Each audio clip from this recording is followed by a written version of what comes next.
Now, the Prime Minister's Brexit defeat made history this week as the biggest parliamentary loss suffered by any government. Only time will tell whether it'll join the ranks of previous political crises that have come to define a period in the country's history. We asked the historian Kate Williams to assess how historians might judge the last momentous week.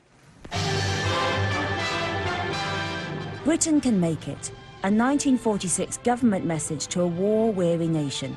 Tired of rations, tired of austerity, they came to see what the future holds for them. Showcasing at the V&A Museum in London the best of British design. But this innovation at home coincided with the crumbling of the empire abroad. The Suez Crisis of 1956 severely undermined Britain's perception of itself as a world power that ruled the waves.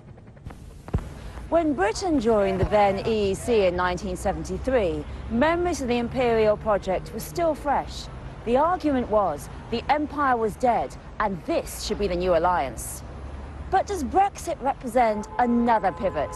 And if it does, what will historians say about this period in time? The referendum itself was a rare example of giving voters the option of going back in time. We want our country back. We will return sovereignty to the institutions of this United Kingdom. We're going to take back control. Most modern referendums do the opposite of offering to go back, whether it is to join the EU or become an independent country or approve a constitutional amendment. So the Brexit referendum was unusual in that regard. And plenty that's happened since. The noes to the left, 432. Both home and abroad. Sky News is ready to call the results of the election. Is without political precedent.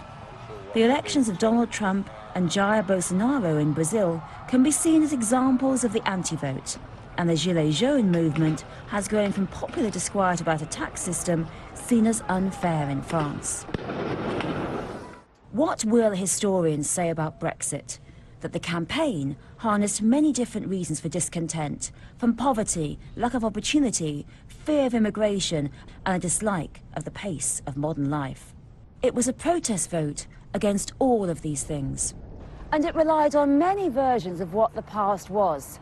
The empire was great, the Blitz as a time of camaraderie, and immigration had not existed before World War II. The lessons we should learn from these turbulent times, well, that politicians in Westminster should never underestimate the power of dreams of the past.